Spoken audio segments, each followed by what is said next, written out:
One of the batteries are pretty bad, and so I found out the source was actually an SDA source. Now they have a way of, not telling that they are, but you have to be careful of the SDA 11, but they do have a lot of true things. They understand that, who the Antichrist is. At least many of them seem to understand who the Antichrist is. And they do have a lot of good information on that, but you just have to be aware that they have their own weird doctrines, and I was looking at the website in regards of Champs of Truth, and I wanted actually to look to see how it actually was looking on the mobile. It doesn't seem to be mobile friendly overall. Now, of course, you can do, you can read and all that. It's not a big deal, but it's not like mobile friendly in the way that is seen as mobile friendly, and there was a picture, they usually have these pictures of this so-called Jesus guy, on pictures and different places and all that. And of course, then I saw the National Sunday Law, which is again is a typical SDA doctrine. I then went up to fundamental belief, and I wanted to see how that worked out, and fundamental beliefs of the historic Seventh-day Adventist. Isn't it interesting that they would actually use Roman numbers? If there's something I abhor, if there's something that if I can do without, I will, go a long way around Roman, numbers and all that, and Roman. It's not always because so many things comes from, Latin and all that, but overall, why would they use Roman numbers? You have to be kidding me. Why would you use Roman numbers? Don't you want to get as far as away from Rome? Now, one of the doctrines that they have is in regards of the spirit of prophecy somewhere. That's one of the doctrines. And that apparently, where you accept all the Ellen G. White writings and all that, and you have to be kidding me. I have some note in regards of a movement in 1844, and of course they believed So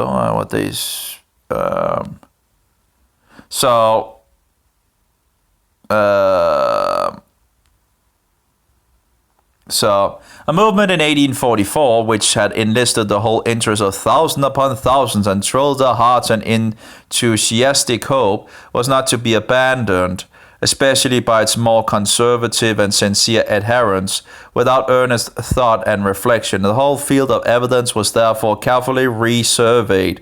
It soon became apparent that two methods were being adopted to account for the fact that the Lord did not come when he was expected, by these people, and to explain the consequent disappointment. You see, instead of actually just accepting that it was wrong, they build on it.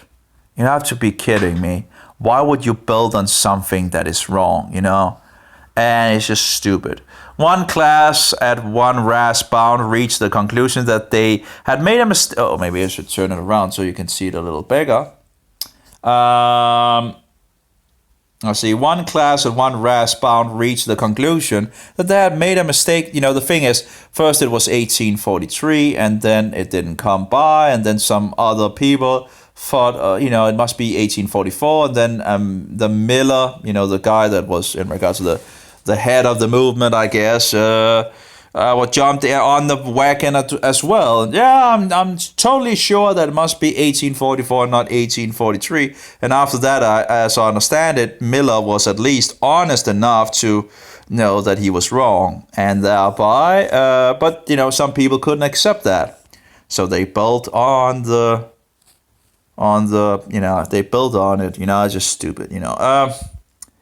So anyway, let's see. One class of one RAS bound reached the conclusion that they had made a mistake in the time and that the prophetic periods had not expired. This was, of course, to abandon the whole previous movement with all its accompanying manifestations of divine power. For if the time was wrong, everything was wrong. Another class impressed at the fact that God had given too much evidence of his connection with the movement to allow them to abandon it, carefully review the evidence on every point. The result with them was clearer conviction of the strength and harmony of the argument on chronology. They saw ground to change their views upon the reckoning of time, but felt more convincing than ever that the 2,300 days were correctly applied, and that they terminated at the time appointed in 1844. You have to be kidding me, of these people, How, instead of just accepting that they were wrong, they just built, how, sometimes I wonder how deluded we are, How can we go on with this bullshit, This they became satisfied that the error lay in their previous view of the subjects of the sanctuary and its cleansing, and that they had made a mistake in supposing that the earth would be burned at the end of the 2,300 days. Oh, burned? Oh, give me a break. Did they actually believe that as well? Because the prophecy said that then the sanctuary would be cleansed. This brings us to know the difference between Seventh-day Adventists and those called First-day Adventists as respect chronology. The later, believing that the prophetic period were given to make known the time of Christ's coming and that they have not yet ended, are held to one of the two conclusions, either that all that is said in the Bible about these periods is so much of revelation unrevealed, or else that the time of Christ's coming is to be known. The first conclusion, as consistent believers in the Bible, they cannot adopt, and hence their continual efforts to readjust the prophetic periods and fix upon some new time for Christ to come. From this has arisen, in these later years, all the fantastic time setting which has very naturally disgusted the world, and worse than this, has brought a stigma of reproach upon all the prophetical study. On the other hand, Seventh-day Adventists set no time. While they believe that the prophetic periods are to be understood, they believe also that these periods have been correctly interpreted and have all terminated, so that now there is no data from which to reason respecting the definite time for the Lord to come. Yeah, but anyway, it's just, if you have something, you don't build on it, If you have something that it's not, and again, Roman numbers, just, anyway, that's, seems to be an SDA source, Again, when you're looking for, Protestants in regards of, Protestants of old, people like yourself that is just looking for the truth and all that, and then you're getting captured by the SDA so many times, because they don't tell you outright that they're actually SDA. You have to dig for it, and of course, you become more and more discerning in regards of. But they do have a lot of a lot of good things for sure in regards of research, in regards of. But just be aware that there might slip some, SDA things. They just fix it in there without saying that it's their view. It's their doctrines. I think it's and of course when you know that this doctrine comes forward, it's SDA, and then you might see more and more and more of it and all that, right? So, but anyway, Seventh-day Adventist. Anyway, entering Canaan under Joshua, the Hebrews again met sun worship. I think we pretty much came from there, right? Or maybe, no. Okay, let's take it a little back. Facet tells us that sun worship was the earliest idolatry. Facet Bible Dictionary, page 666. The Arabians appear to have worshipped it directly without using any statue or symbol. Job 31, 26 to 27. Abraham was called out of this when he went to the promised land. Ra was the sun god in Egypt, and On, Heliopolis, was a central city of sun worship in ancient Egypt. Entering Canaan under Joshua, the Hebrew again met sun worship. Baal of the Phoenicians, Molech or Milcom of the Ammonites, and Hadad of the Syrians were sun gods. Later came the Persian sun god Mithra, also known as Mithras. Shemesh was an especially important sun god in the Middle East. Shemesh. I thought it was Shamash.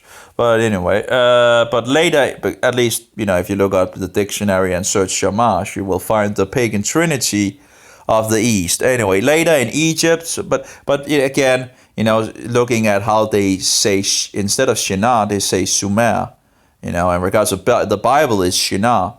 I guess the scholars would not, I guess they didn't want to go so close to the Bible, so let's just, say Sumer.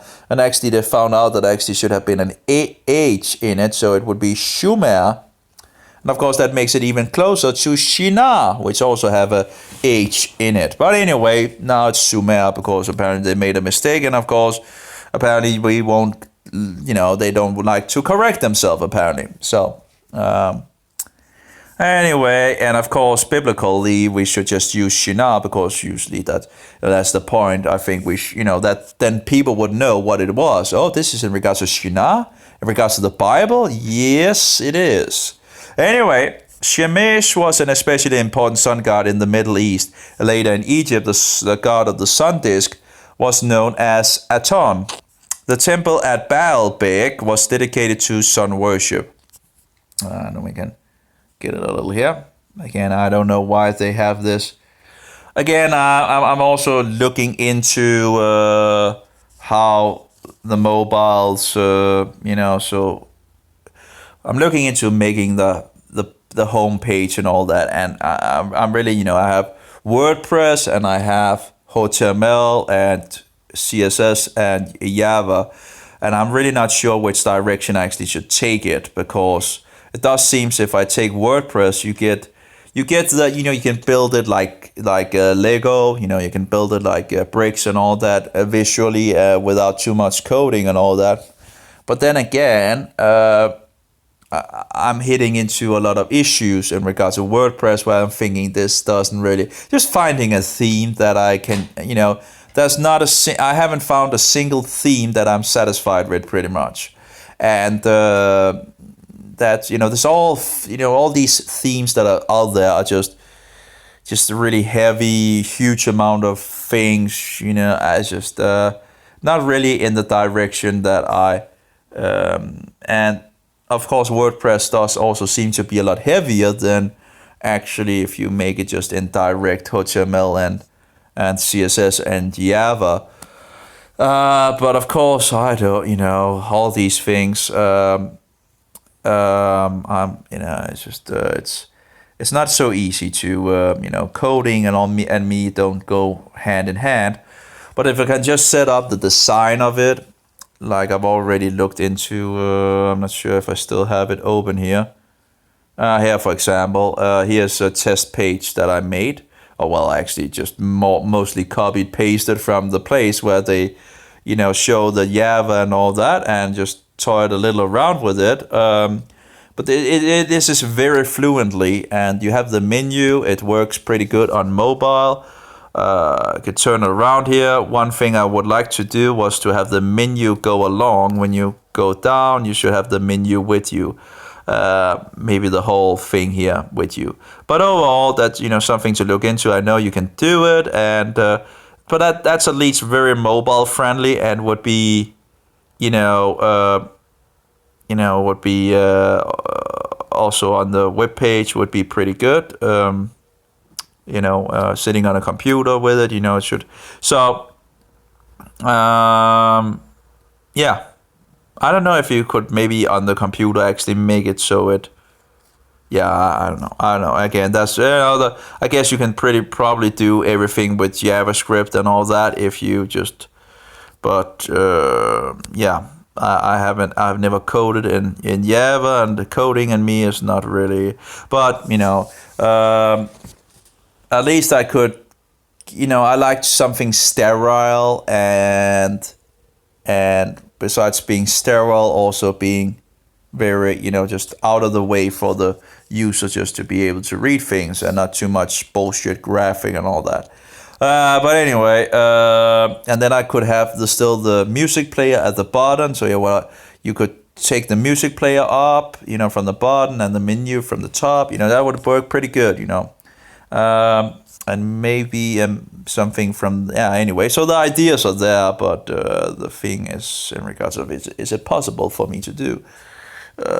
Anyway, by associating with sun worshippers, the Israelites frequently practice it themselves. Leviticus 26-30, Isaiah 17-8, King Manasseh practiced direct sun worship. 2 King 21:3 and 5. Yoshia destroyed the chariots that were dedicated to the sun, and also removed the horses consecrated to sun worship processions. 2 Kings 23:5, 11, and 12. Sun altars and incense were burned on the housetops for the sun deity. Zephaniah, I think it is 1:5. And Ezekiel beheld the greatest abomination of them all, direct sun worship of the entryway of the temple of the true God. This was done by facing eastward to the rising sun. Ezekiel 8:16-17. All during that time, there was no particular day that was set aside for this heathen worship, but within a few years prior to the birth of Christ, the various days of the week were dedicated to specific pagan gods. Dies Solis, the day of the sun. Dies Lunae, Lunea, or something like that, the day of the moon, and so on. I guess this, Latin, Dies Solis.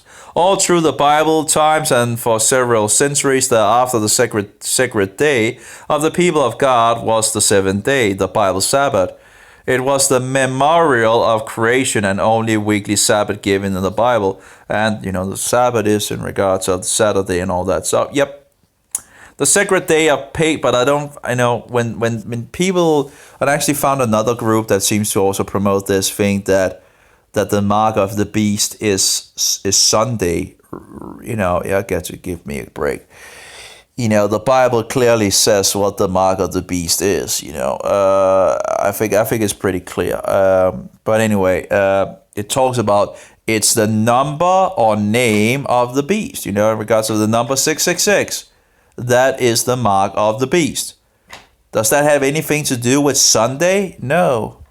It's something to do with the mark of the 666 or his name, And yet they want to chop it up and say, no, because these are different, just read the text without this chopping off of,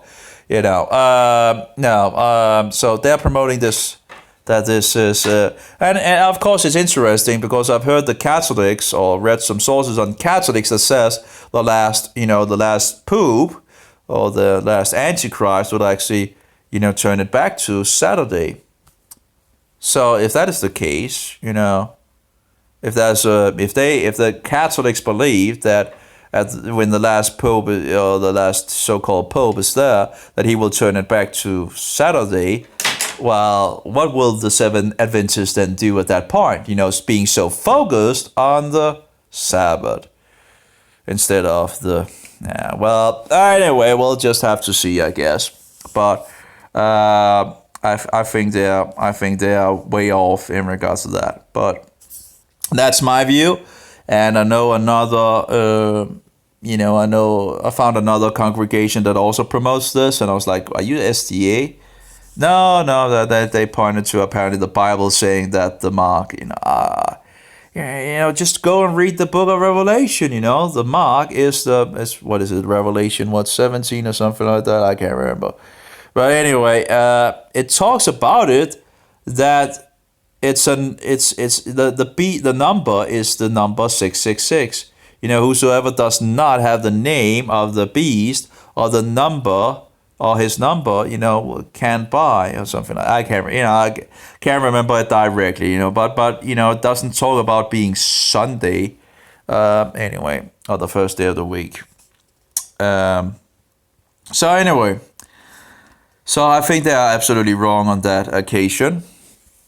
All through Bible times and for several centuries thereafter, the sacred day of the people of God was the seventh day, the Bible Sabbath.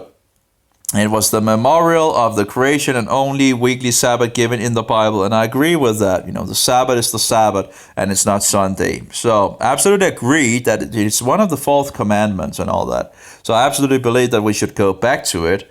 But I don't think it's, I don't think it's in regards of what they, they chop it off. I talked to some of them, and apparently they don't want to answer much in regards of one of the priest was actually answering me on Facebook, but apparently it got deleted before I ever got to see it. So I guess so that was sad because I would have liked to see what he actually said, But anyway, but I was asking them questions, what about this in regards to that and whatever and all that, and and of course some try to I think it was a woman that tried to defend in regards of 1844, but that just shows what there's the same digging with the Roman Catholics, the Mohammedans and all that you need to dig into it and sometimes someone spills the beans, because they're hiding what they really believe, instead of just standing for the truth. Yes, we believe in this, The same thing, when the one Catholic rebuked another Catholic for putting up Mary, Mary prayer and all that. And so, if you believe that you can pray to Mary and so-called Mary and all that, well, you can't even tell it to us. You're just hiding it. This is bullshit. So. I just, if you're honest and standing in the light, you should be able to tell what you believe, right? I think that should be pretty clear. Are you a Roman Catholic? Answer me. You should be. If you are standing in the light, you should be able to say, "Yeah, I'm a Roman Catholic." But no, do they do that? Many times they say, "No, it's not important," and it's not important. Well, I wouldn't ask if I didn't think it was important. And of course, you have, when you get more discernment, you already know, and you can just, but you want to see the reaction from the Roman Catholic, and you ask, and they can't even stand on it. They can't even say it, many times. They would just, oh, it's not important, and oh, blah, blah, blah, and this and that, and I think it's important, So I've tried that a good amount of times, and I'm sure there will be future events where they will try to this, it's not important and all that. And you can see what images they're using and how they respond and all that to know that they're Roman Catholics. And yet they won't tell you, they won't just, yeah, I'm a Roman Catholic. Oh, why can't you just tell it? If you ask me, are you a Protestant? You bet I'm a Protestant. It's like I wouldn't say, well, it's like, it's not, of course I'm a Protestant. Look at how I'm writing, Do I sound Protestant? Absolutely. That would be clarified as a Protestant protesting the Antichrist, Why would I hide that away? Why would, that's just incredible. It's disgusting. And the same thing with the doctrines where they hide away what they actually believe, If anyone asks me, do you believe that Jesus is God Almighty? I will say, absolutely, yes. Yes, he is God Almighty. And he walked on this earth and was executed for the sins of the world once and for all, and then rose 3 days later. Now, and of course, we're waiting his return and so forward. I wouldn't hide it away. It's like,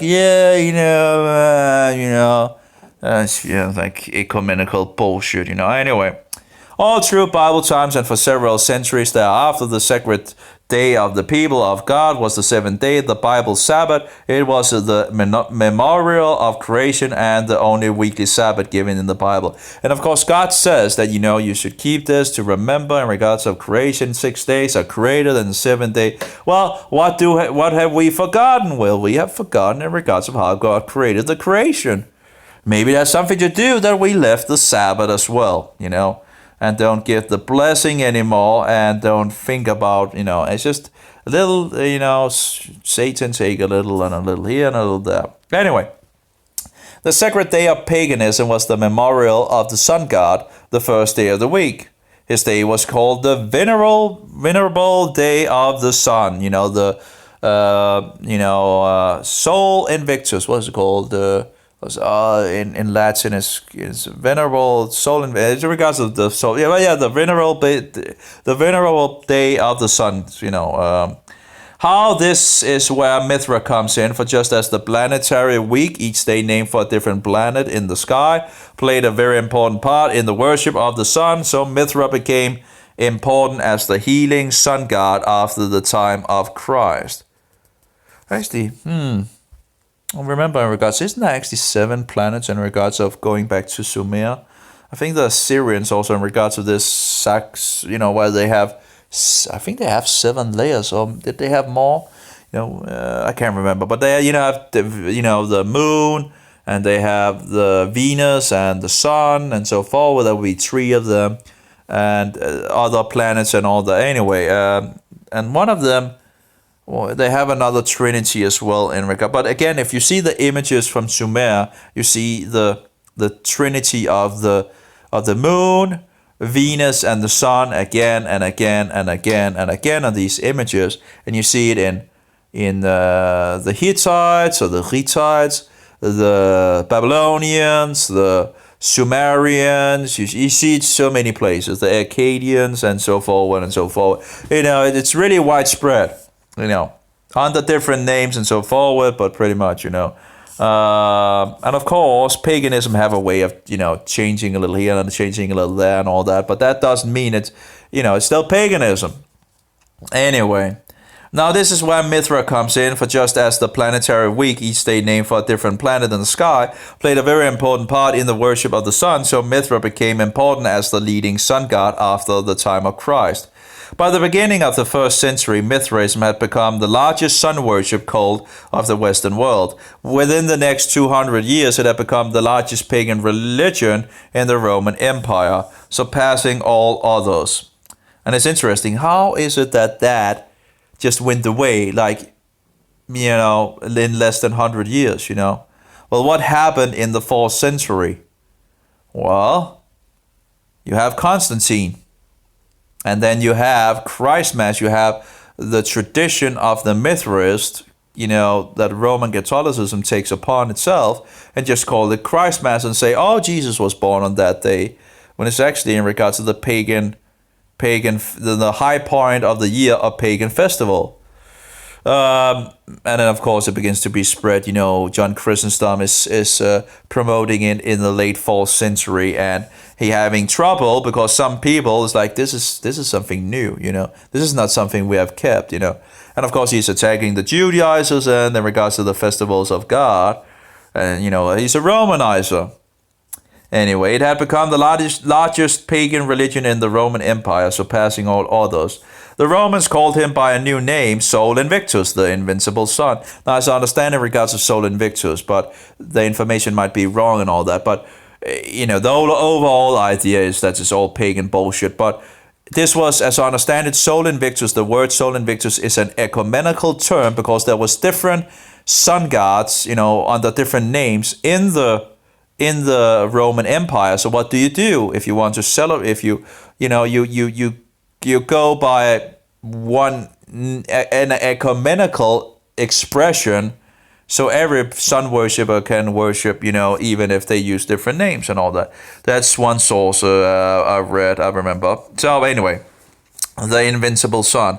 It is impossible to, and again, all these bullshit pagan things, we don't really need to know. We can just throw it in the trash and go back to the Bible and use our time on that. Because it's, it's bullshit. And so we don't really need to know all these things. But again, it gives a little background and shows, Anyway, it is, when people are defending these pagan practices, it's outrageous.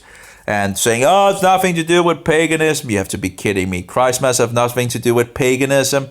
You have to be kidding me. What a bullshit statement, If you can't see it, you are utterly blind or Romanizer, You're either working for the Antichrist or you are deceived or, just totally ignorant, Yeah, give me a break. Look at Christmas, It's not even a secret in regard. You can find standard mainstream videos, that are not even Christian, talking about all the pagan roots of Christmas.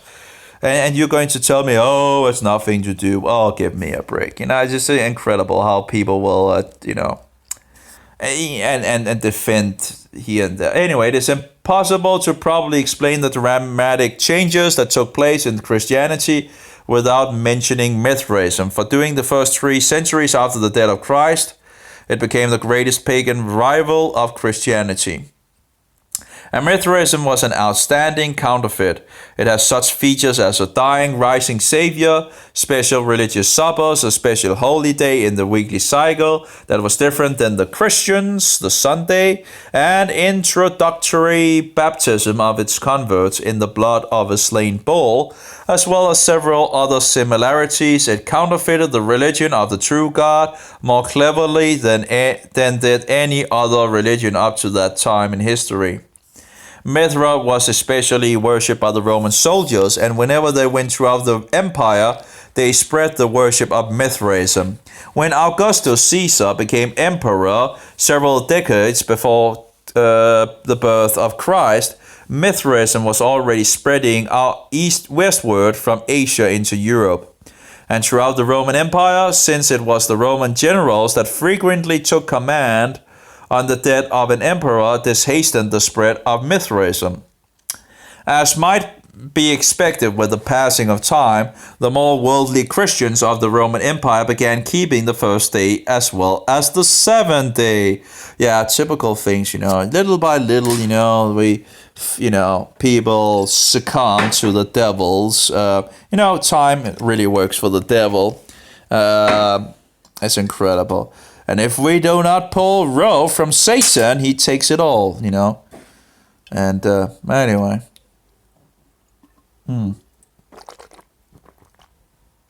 I just tried drinking some of the other essential oil in regards of, I think it was what's called rose. It doesn't taste as good as the geranium. So, but it should be safe as far as I understand to drink, So, but I try to make a mixture of it, like 10 essential oils, and shake it up in water and all that. And compared to the geranium oil, it doesn't really. I think it tastes worse. But I guess maybe one can find a good combination. Who knows? But pretty much have a. Anyway, let's get back to it. I'm drinking geranium oil because it's said to be a very powerful antifungal. So that is the reason. And the other thing that I tried is also said to have a lot of the thing that is one of the things that is really antifungal and all that. So I wanted to try, but the taste wise, it seems to be stronger and not as pleasant to drink as the geranium, I must say. Now, again, the geranium in itself just tastes like roses, so it's a weird taste. Anyway, let's get back to it. As might be expected with the passing of time, the more worldly Christians of the Roman Empire began keeping the first day as well as the seventh day. By the middle of the 2nd century, Mithric sun worship was very popular among the influential Romans. Antoninus Pius, emperor from AD 138 to 161, erected a temple to Mithra at Ostei, a seaport town a few miles from the city of Rome. The Emperor Aurelian, 270 to 275, whose mother was a priestess of the sun, made this solar cult the official religion of the empire. His biographer Flavius Vopiscus tells us that the priests of the temple of the sun were called pontiffs. Well, you can just look at Constantine. He was the Pontifex Maximus, and he was the high pagan priest of sun worship in regards of Sol Invictus. So, isn't it interesting that a pagan sun worshipper would, in regards to the Council of Nicaea and all that, and where do we find the Pontifex Maximus in our days? Well, we find him in Rome. And he's collecting all the world underneath him. the ecumenical bullshit movement leads back to Rome again. Yep. Tells us that the priests of the temple of the sun were called pontiffs. I just saw something in regards of, what was that? That was Megiddo, a documentary from, what's that guy called? But he has some pretty good videos that he created. You're never going to agree with everything, but it seems like he's honestly seeking the truth, and that's the thing we want. We want people seeking the truth, and they might make mistakes and might this and that. The thing is, do they seek the truth? Are they honestly seeking for the truth?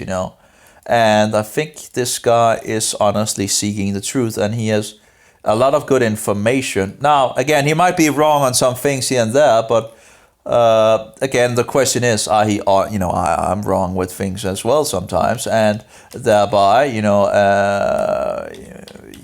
what was it called, Megiddo. So you have to be aware, we have to do the best that we can. And if we make a mistake and find out that we have made a mistake, we just have to turn around. I was deceived by one of these Catholics, which I didn't know was a Catholic because he never said he was a Catholic.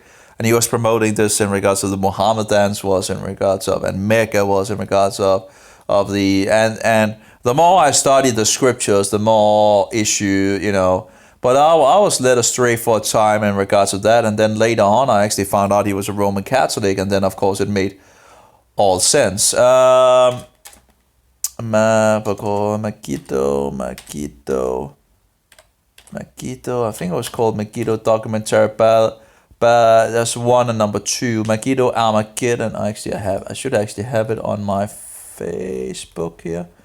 What was it? The name of this guy?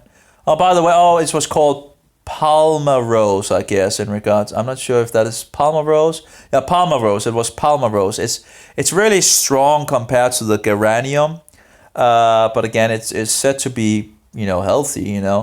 Palma Rose can also serve as an antiviral agent, especially with blending with other virus-fighting oils and so forth. Blah blah blah blah. And also talks about that it's positive for digestive system. The essential oil of Palma Rose is considered completely safe. It is a non-irritant, non-sensitizing, and non-toxic plant oil.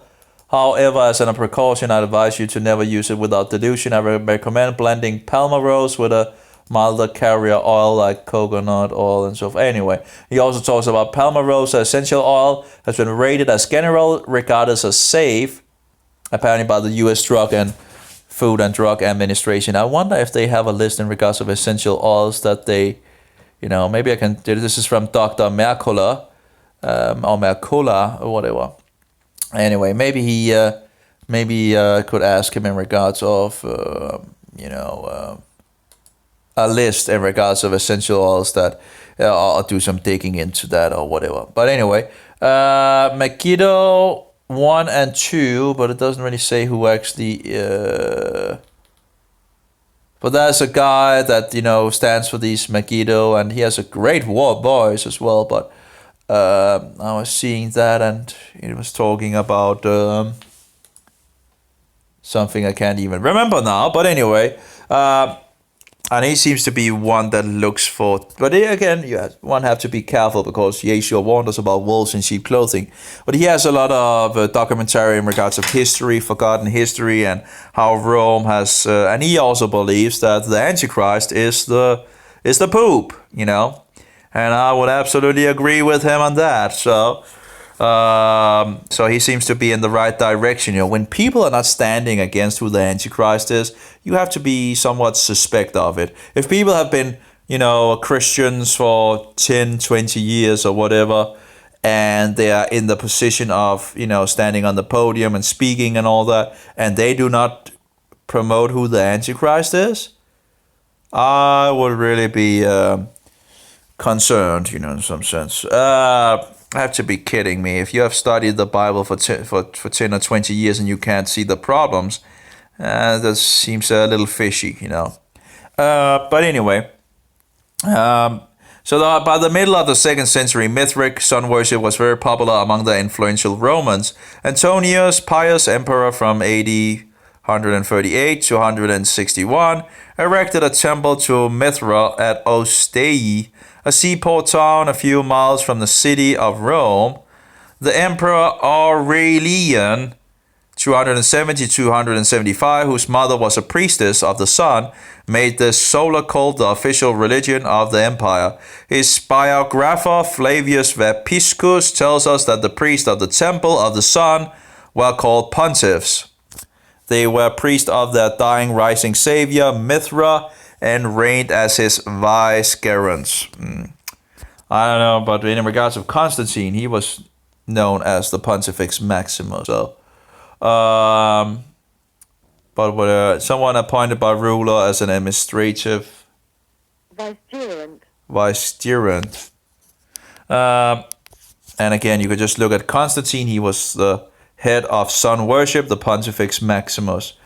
So, if you have a guy naming himself Pontifex Maximus, leading back to sun worship, having a solar disk that looks like the sun, putting it in a monstrance that looks like solar rays, having Sunday as its day in regards of leading back to solar worship again. Do you get what I'm going for? And of course, having statues where for example, the woman holding a sun in her arms. It's like just in your face. So could it have anything? Yeah, well, it's the pagan bullshit mystery religion of Rome. That just took on sheep clothing. Well, she's still a whore. She's still, anyway, a harlot. So anyway, they were priests of their dying rising savior Mithra and reigned as his vicegerents. Now, I know the SDA also have this doctrine that the Pontifex Maximus title came from Babylon.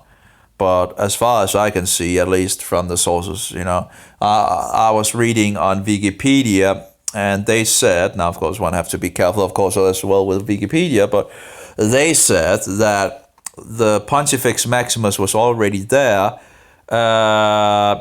when the second king of Rome was there, which also makes pretty much sense, I guess, because the whore is riding on all the 7 heads.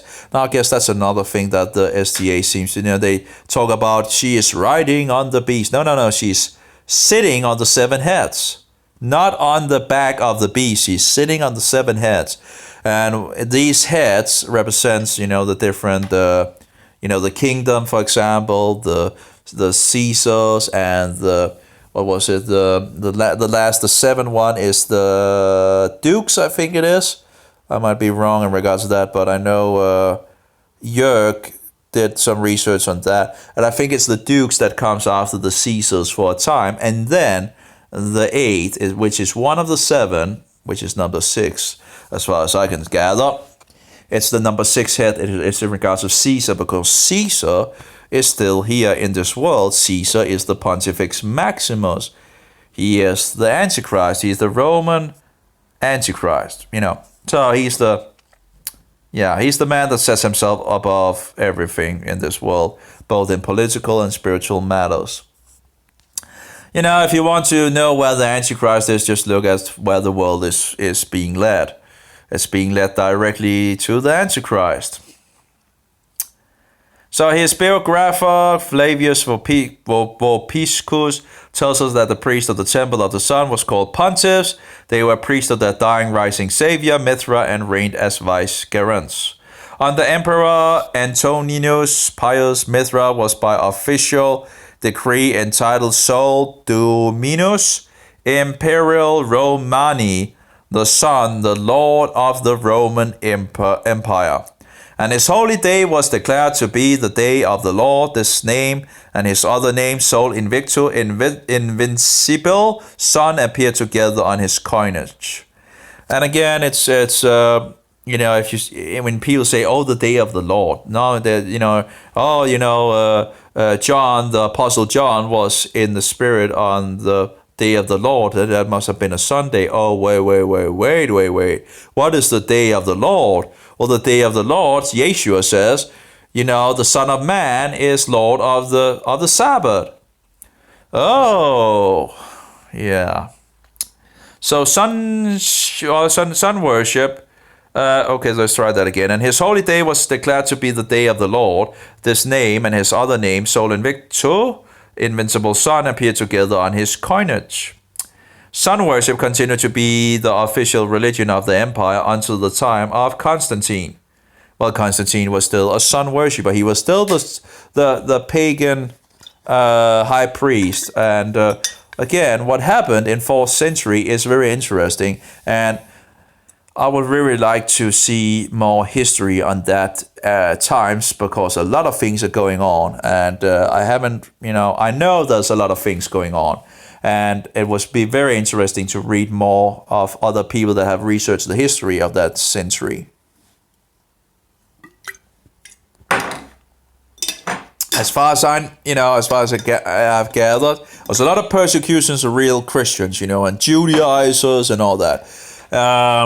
There's a lot of where you see a lot of the pagan practices coming into now. It already began in the 1st century. There was a Roman Pharisee running around that all Asia rejected, by the way, and that would be 2 Timothy 1:15.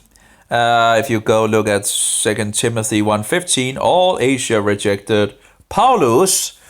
And you have to wonder, why would all Asia reject Paulus? Because they didn't reject Christ, and they did not reject the real disciples.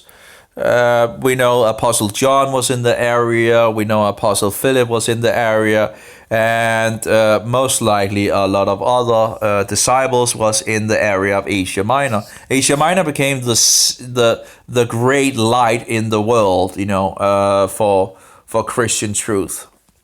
And you see a big conflict between Rome and Asia Minor, and it's just what was that in regards of Bishop Victor, actually, where he just went. Maybe this is the thing that we are reading. Maybe we'll get to that. Anyway, sun worship continued to be the official religion of the empire until the time of Constantine. Cumont, Old Code, and other scholars clearly show that December 25 was the yearly date of the annual birth of Mithra. Actually, it was the birth of the sun, overall in regards of Sol Invictus. And of course, Mithra being, So on that date, it was the pinnacle festival of the pagans. And what is the pinnacle festival now in our Western world? Is that Christ Mass? Yeah. On that day, his followers held a special celebration of the fact that the sun was beginning to rise again higher in the sky. It was the lowest at the winter solstice, December 21, and not until the 25 could its rising be clearly seen. This birthday of the sun god was made an official holiday in the Roman Empire by Aurelian about the year 273. Here's what Willinston Walker, a well-known church historian, has to say about this. And what was in regards of... to rise again higher in the sky. But again, you have to remember that you cannot just discount information just because there are some errors in it, or if you are in a disagreement with some of the information. They eat the meat and spit out the bones. But because if you were to reject everything that you disagree with, you would need to disregard everything pretty much, because you can always find something that you disagree with, or that But the thing is, So anyway, whatever. So this, what was it I was thinking on in regards? I can't remember. Anyway, let's see, has to say about this. December 25 was a great pagan festival. Oh yeah, by the way, they had apparently, I've heard they had this practice of also lighting fires to try to, and apparently this tradition went into another, I can't remember, what was it, England or something like that. Well, apparently the Romans also had this tradition, as far as I understand it, I've read, that they were lighting a bonfire to help the sun to get on or whatever. You know, focusing on sun worship, just all this bullshit. Anyway, December 25 was a great pagan festival that of Sol Invictus, which celebrated the victory of light over darkness and the lengthening of sun rays at the winter solstice. This assimilation of Christ to the sun god as son of righteousness was right. What does it try that again? December 25 was a great pagan festival, actually the pinnacle of the pagan festivals, that of Sol Invictus. That would be, Mithra, but there's some variation, whatever, in regards of, but whatever the case is pagan bullshit, which celebrated the victory of light over darkness and the lengthening of the sun rays at the winter solstice.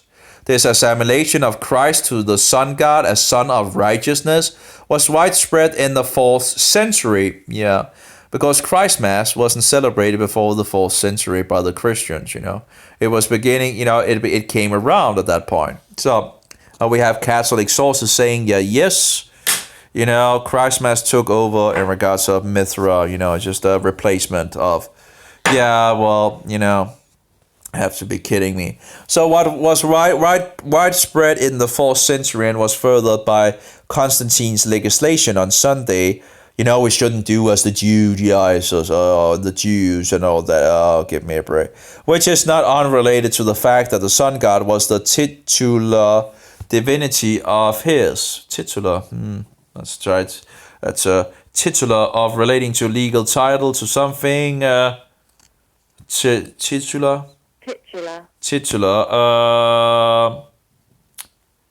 Okay, existing in name only. Okay, but he was the Pontifex Maximus. So anyway, which is not unrelated to the fact that the sun god was the titular divinity of Constantine's family. William Stone's Walker, History of the Christian Church, 3rd edition, page 155. And as I understand it, Constantine continued to be the pagan high priest of sun worship. The Christians living in the largest cities of the empire was gradually leaning toward pagan practices, while their rural brethren were more carefully. The rural, let's have a look at that. Rural. The rural in regards of living in a characteristic of farming or country life, rural. And of course, when you get into cities, the further you get into the middle of a city, the more depraved it seems to become, So, but anyway, so the Christians living in larger cities of the empire were gradually leaning towards the pagan practices, while the rural brethren were more carefully maintained the true faith. The people of God were gradually nearing a crisis, and only the intermittent persecution kept them relatively pure. Even if you have persecutions, you still have to be aware that Yeshua said that he would sow the eatable wheat, or the good sower would sow the eatable wheat, and then an enemy would come, that would be the devil, sowing the poisonous tares, and they will grow up together. So even if there's persecution here, both of the groups might actually be persecuted, and yet still some of them are actually poisonous, tares and darnel. So anyway, but then Constantine entered the picture, and the Christian church has never been the same since. Here is how it came about. So you have to remember there's already, from the very beginning, already corruption. Already the enemy is sowing his tares, his children, and as far as I can see, it becomes they join with the Roman mystery religion. You see, the whore never changed, pretty much. She's still the whore. She has not become, she's still the wicked whore that she was in the past. She just took on sheep clothing, So, and as far as I can see, the tares, the bad poisonous seeds, just got together with her, and took it from there pretty much.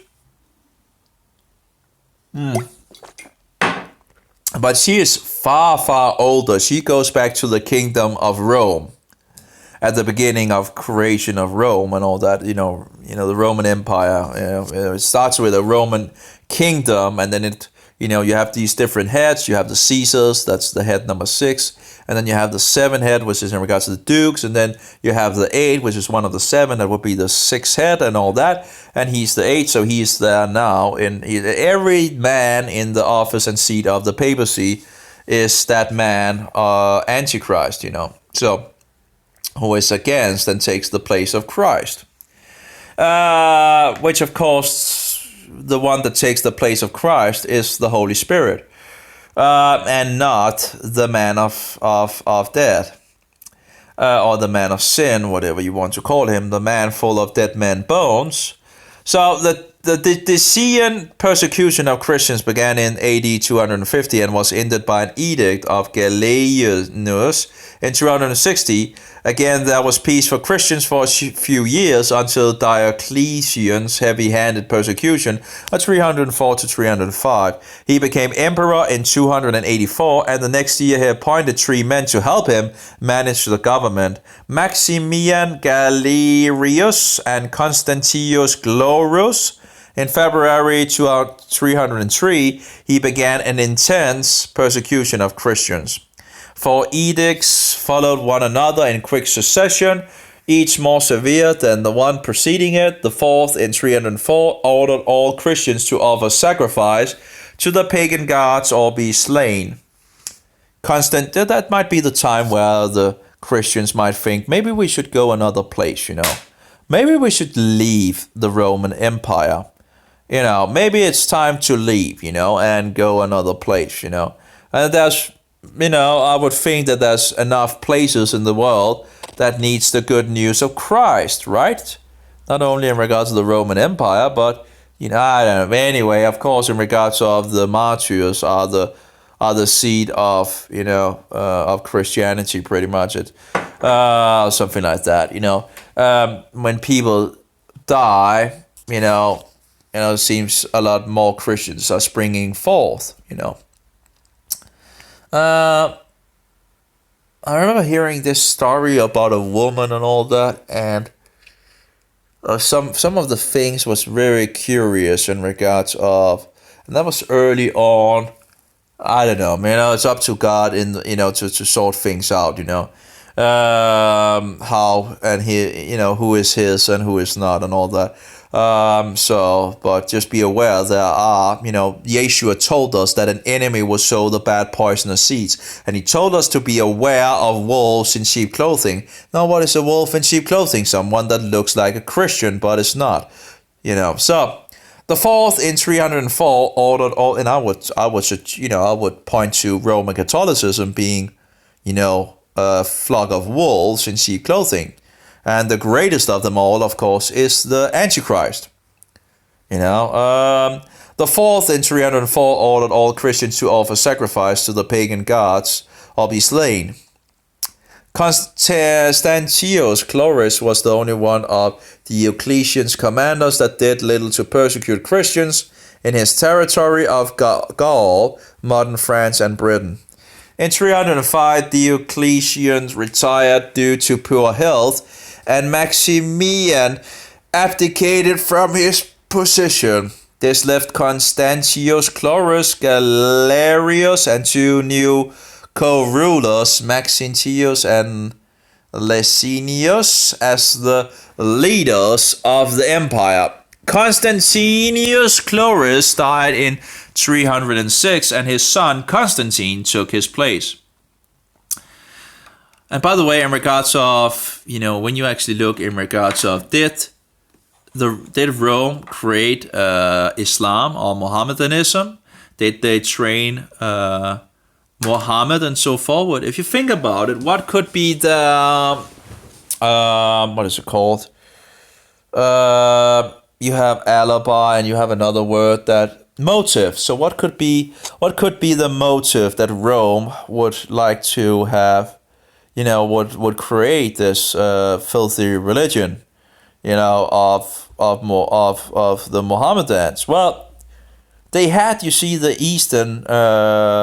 Eastern Church, and there was a rivalry between the Western Roman Empire and the Eastern Roman Empire.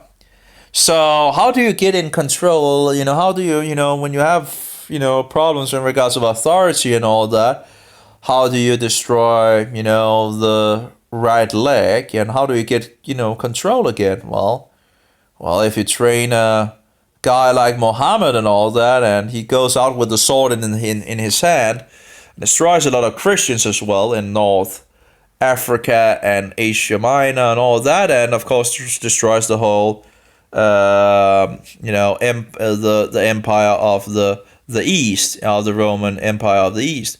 Well, then you again has full power.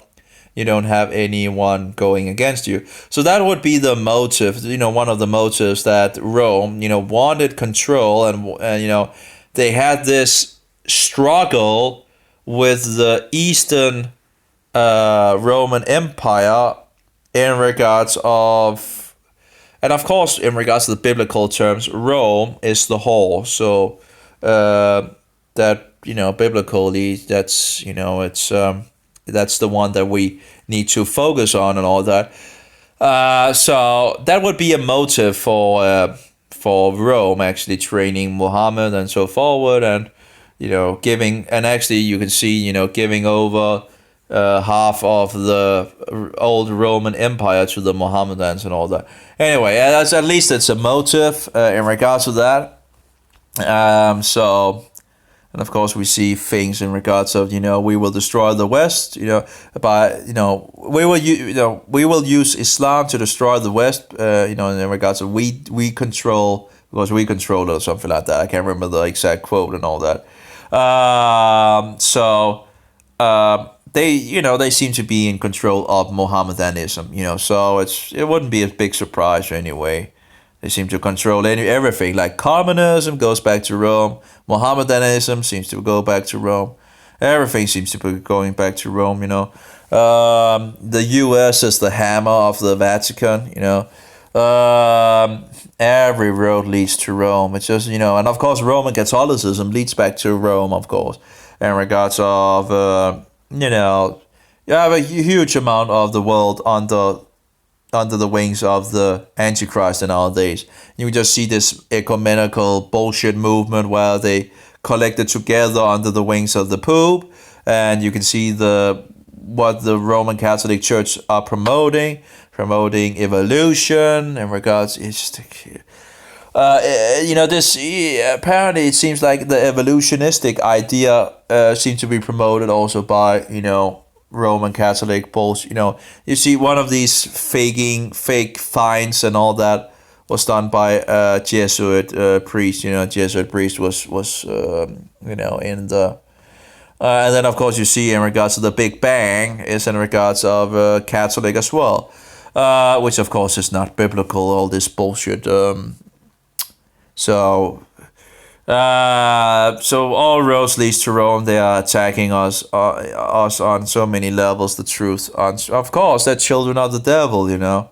It's incredible how you could ever be part of this system. And I just saw some of the things in regards of pedophilia in the churches and what they say in regards of, it's just disgusting.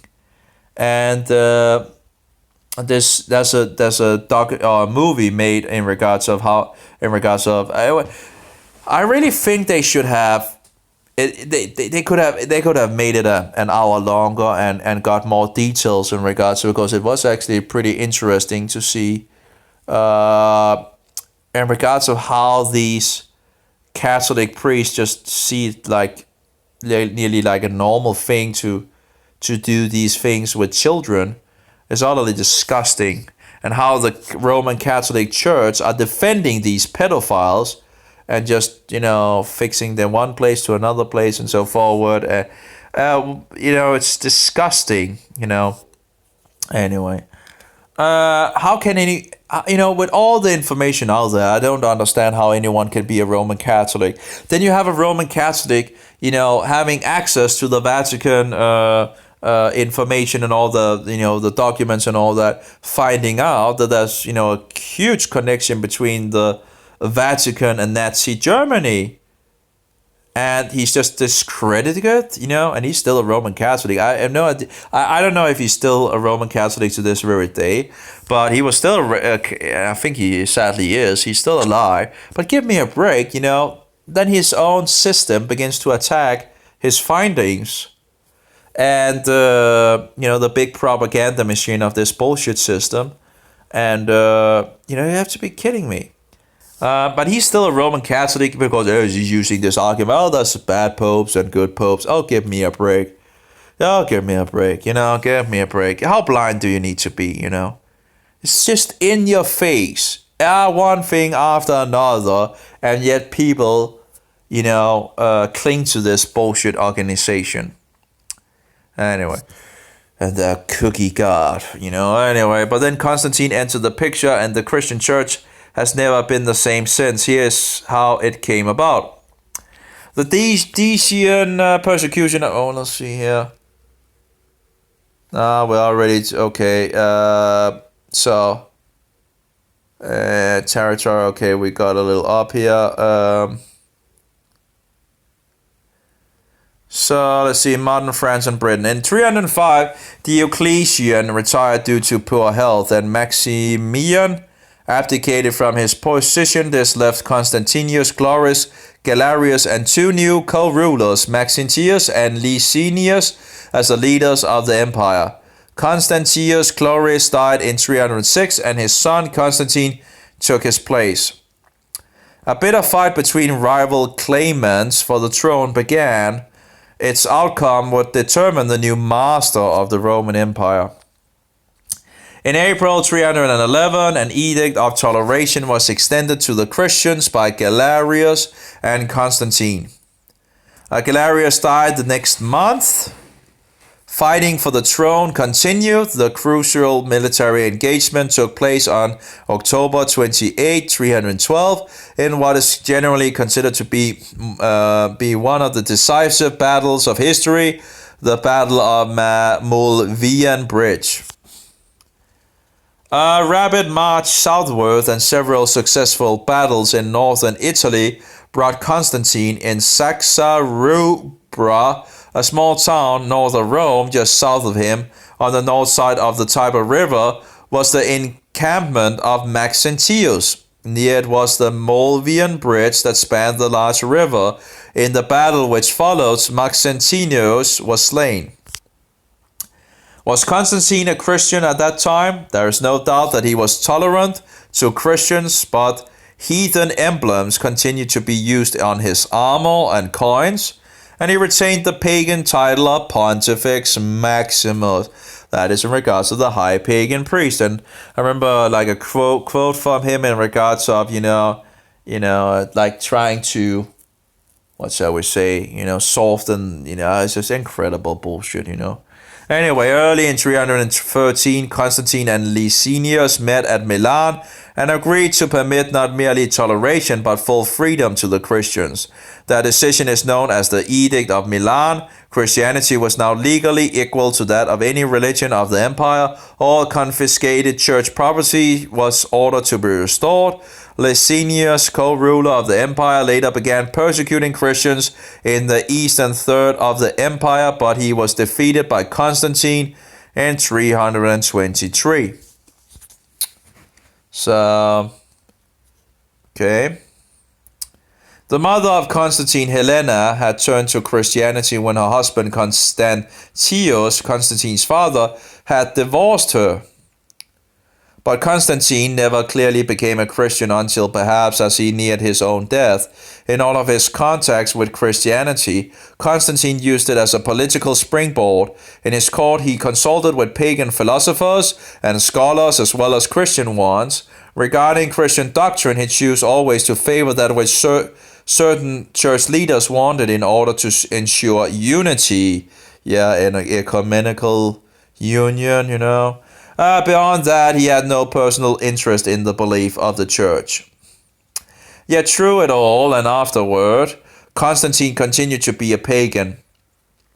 He continued to use vague monotheistic language that any pagan could accept.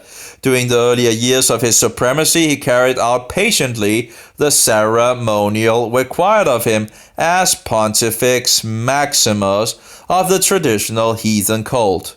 He restored pagan temples and ordered the taking of auspices. Auspices. Apparently it means in regards of, but what is it in regard? Auspices. Kindly endorsement and guidance, okay. A religious official who interprets omens to guide public what a policy. Whatever. Let's get back to it. Where's the seem to have lost one of my windows in the second window, so it's a little harder to actually get back to things apparently. Annoying. I guess I'll have to fix that as well. Anyway, and there's something else that has come on, been activated, and I guess see if we can get it actually on. Can I? Let's see if I can get it open. No. Seem to have some problems in regard. Actually, I only have 2 windows now. There we go. Hopefully. No, that's not. Apparently the second window. No. How did I go? How did I get it forward? Some way in regards of. Oh, give me a break. I see. Yeah. Second. Of course, it's a screen that you can't see. Let's see. Second screen. There we go. Show more. Sometime will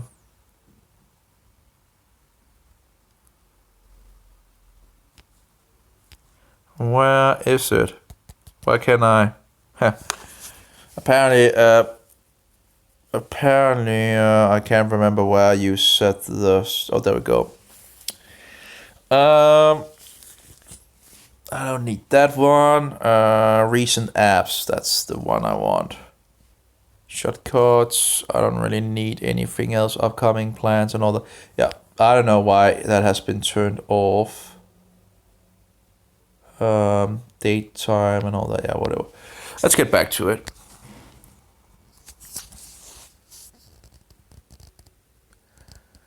So, he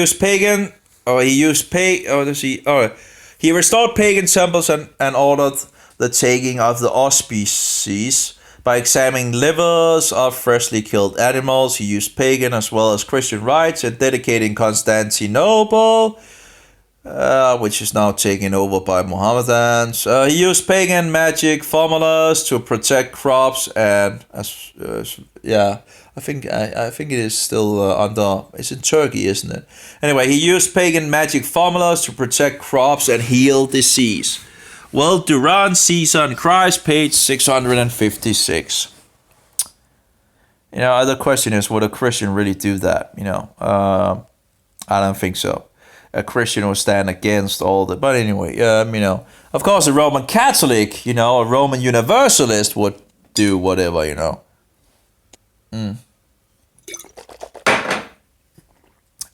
Yet in spite of this mixing of Christianity and paganism in the mind of Constantine, he became the most influential determinant. Let's try to copy that and have a look. Determinant, I guess that's element or factor. Determinant. Okay, element or factor. Okay.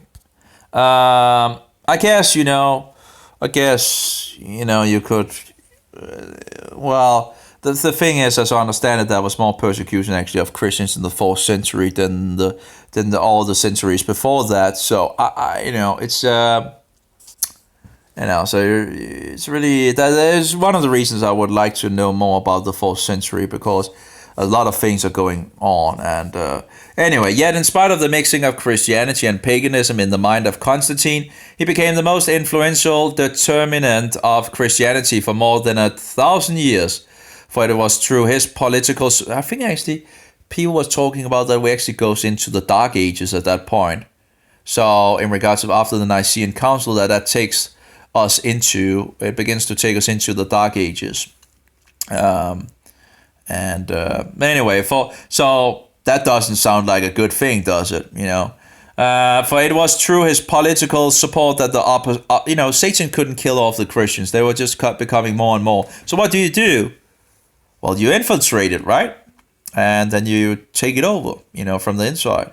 For it was through his political support that the apostate local Christian church at Rome, together with several other major city churches, grasped control of Christendom and imposed their worldly ways upon Christians scattered in cities and villages all over the vast Roman Empire. And the changes that took place then have continued on down to our time.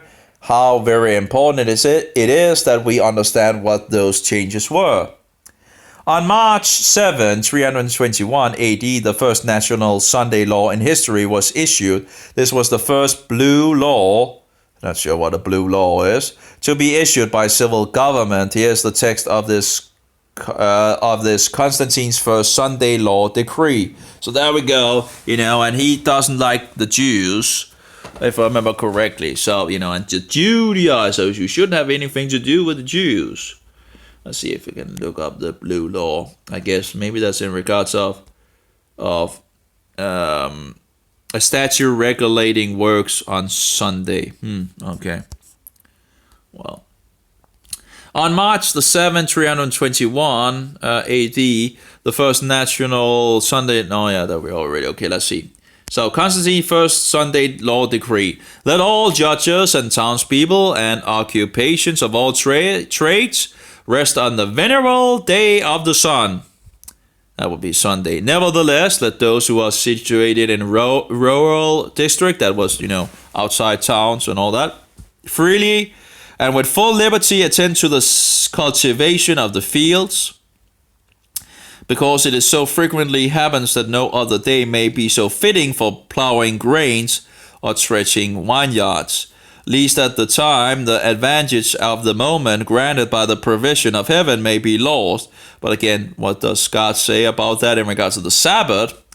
That even if, we shouldn't do any work on the seventh day. So, giving on the newness 7th of March, Crispus and Constantine being consuls, each of them for the second time, the Code of Justinian, Book 3, Title 12, Law 3. And I've seen other codes of, we shouldn't be as the Judaizers and blah, blah, blah, blah, blah. They didn't use this. Well, anyway. 5 additional Sunday laws were to be issued by Constantine within a very few years to strengthen this. His first Sunday edict. So what is this? So this is Constantine's first law decree. So this is a decree and this is an edict. Not sure what the difference is, but anyway. Edict.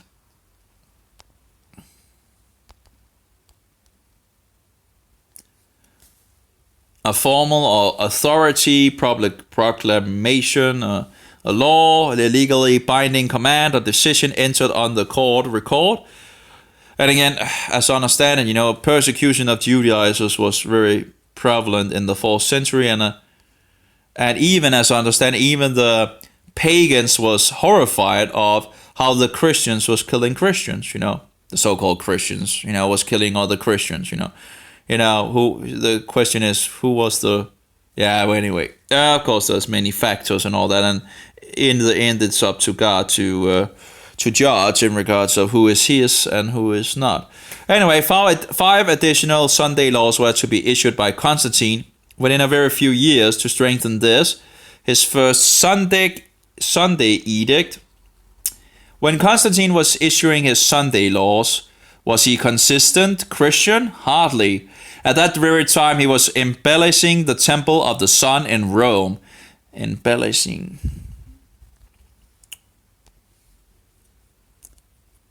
make it appear better or greater. It's pretty much mixing things together, embellishing the temple of the sun in Rome. In the same year that he proclaimed his first Sunday law, he made several decrees maintaining pagan practices, such as consulting with heathen priests for guidance, who would then watch the flight of birds or cut open animals in order to know the advice to give. All this Constantine legalized. The very next day after giving his famous Sunday law of March 7, 321, quoted above, Constantine made another law for pagan soothsayers. When lightning should strike a public building, the heathen prophets were to be consulted as to its meaning.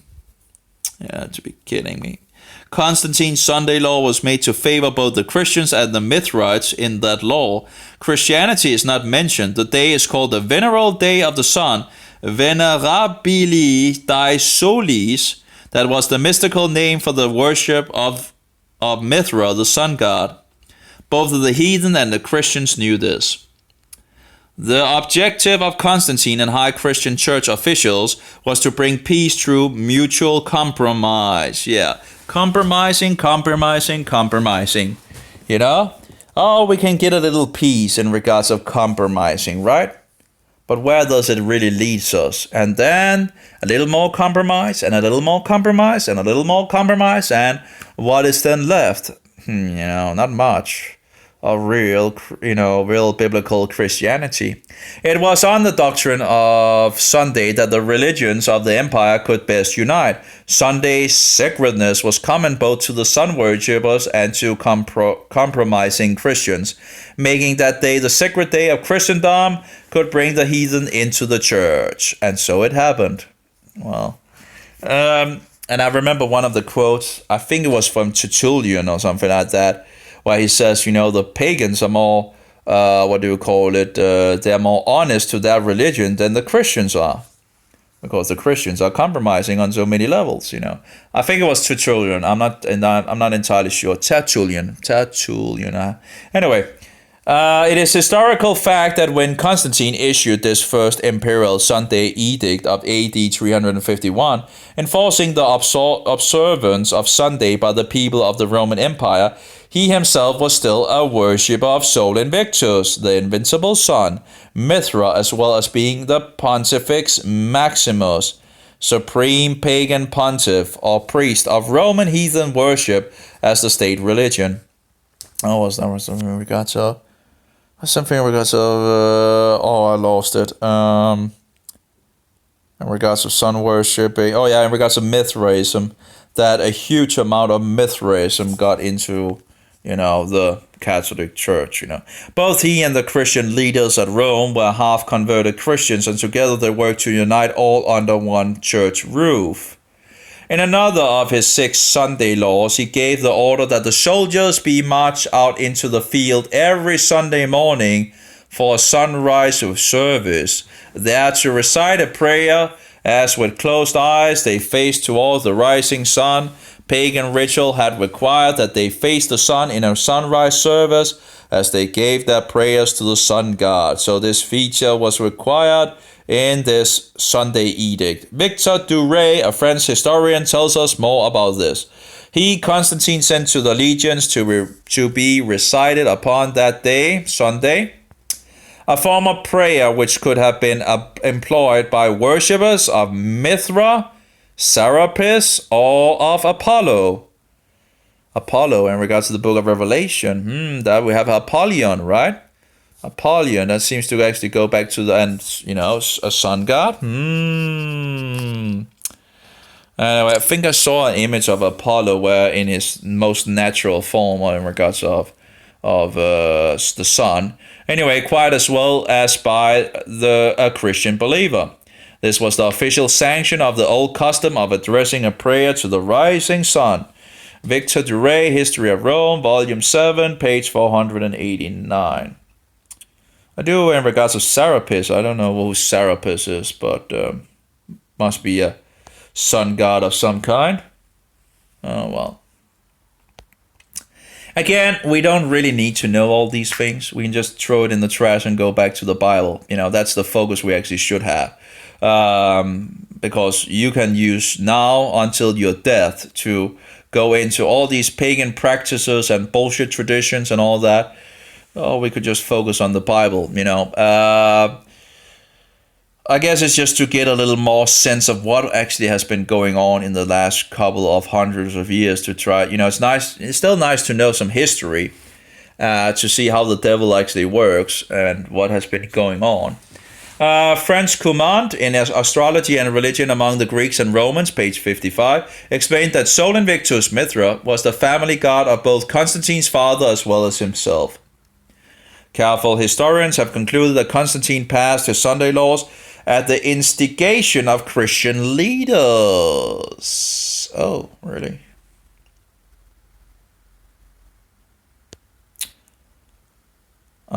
The verbal act of urging, so it was from the church. Now, apparently we have some problems in regards of connections here, and maybe I should take a break. You know, that's still something. I think I'll take a break. I'm hungry as well, so I haven't gotten any food. You know, I haven't eaten any food. So I'll take a break. And let's see, where was it? I should just so we'll take it from France Command next time. I'll just take a break, you know, and then my voice can also come back in regards of and get some food into me. Anyway, have a good one. May Yeshua may Jehovah be with you, and Yeshua be a most precious pearl, and the Spirit of truth be in us all. Amen.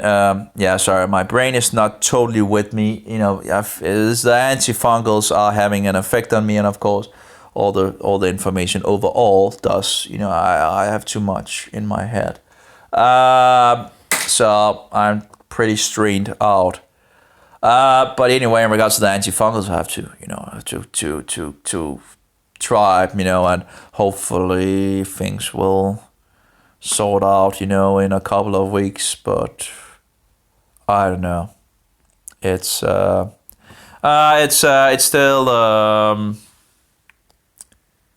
you know, it's still there, and it's still, you know, at the moment I can feel it in my arms.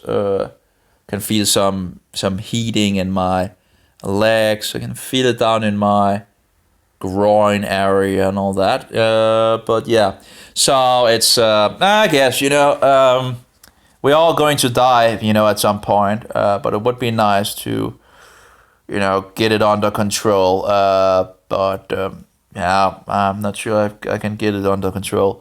But anyway, again, it has become a lot less. So at least I can. It's now livable, at least. So, but I would like to see totally go away. That would be nice. It is, you know, compared to what it was, it is subtle, but it's there. So, but yeah. By the way, this is the rose water geranium, which is said to have this geraniol. And geraniol is said to be antifungal and all that. So the oil is said to be it's powerful antifungal. So I'm drinking a lot of that. I actually only have half a bottle left, so that would be 15 milliliters. I'm just drinking it, having really, you know, I'm not dead by doing it. Let me say it like that, you know.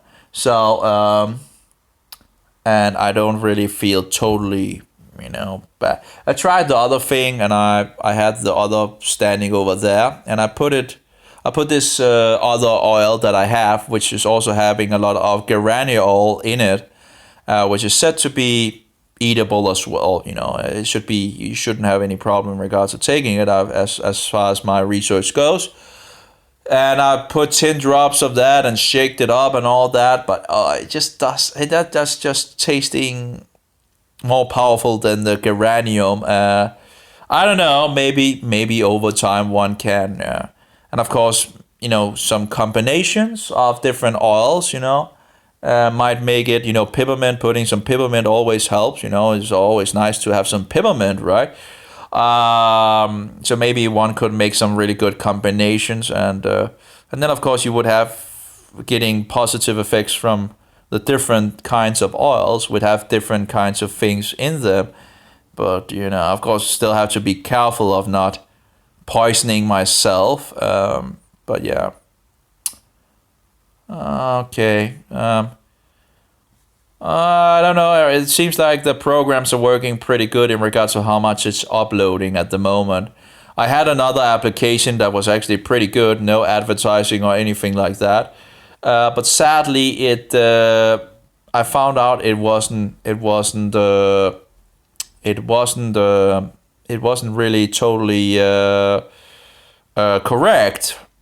Now I don't know if these were correct, and I can't remember how I actually found out that it wasn't doing. It wasn't totally correct in regards to how much it was uploading. Now, as you can see on the top, there are some variations of the two, but that's probably in regards to when they're getting the data and all that. So, but pretty much the same. It's not much of a difference. They are both pretty much. I can't remember how it was, how I found out that there was something wrong with the other one. Another problem was also that it wouldn't start off. It would lose its. When I set it up and all that, it would start up, but it would lose its settings, and thereby you would need to go into the application to actually get it to. And it seems like one of them, actually the one with the green, seems to be the less problematic, because the other one that I actually I like that it's up in the bar and not in the. But it has this thing of actually fixing this. You can see in the background. And I've turned it off, and yet it's turned on every time. So I think I'll probably go with the download upload thing there. It looks pretty good. I think I'll go with that compared to the other one. But I did like it that it was up here in this field. You can see it there. That was so it didn't take any pretty much space, and usually there's room up there, right? So. But yeah, well, of course, it's also a little difficult to actually see if it's upload or download, and that's a problem as well. When it only shows the one number, and it doesn't really, I don't think it changed colors or anything. That would be one way of actually showing if it's actually showing the download or the upload, right? So, but anyway, it seems like the other application seems to work, which I actually did think that would be the one that I would like, But anyway, I think it might actually be the one that seems to actually work, So you get so tired of applications that doesn't work, or bugs or whatever. It's just one thing after another. So 45.2 degrees apparently, after doing this. I don't know why the thing is so big. It could be a lot smaller. It takes a lot of space. In regards to the mobile stats and all that. Anyway, it would be nice with some food. And I do have some. I'm not sure if the avocados are ripe yet. But I also have some coconut water, but still there's some sugar in it. But it would be nice. It's like it's the coconut, or the not water, milk, coconut milk. And the coconut milk is like, I guess it's a little like a soda, like in the past, where you want a soda, right? It's the coconut has filled that place in some sense, and yet there's still, sugar in it, and of course, but there's also some oils that should be antifungal in the coconut thing and all that, and you can put oils in that as well, but yeah. But there's some sugar in it. So anyway, that's all for me for this time. And anyway, and I'll be off, I think. And of course, now it closed down in regards of 47.7 degrees. Well, anyway, have a good one, all of you. Over and out.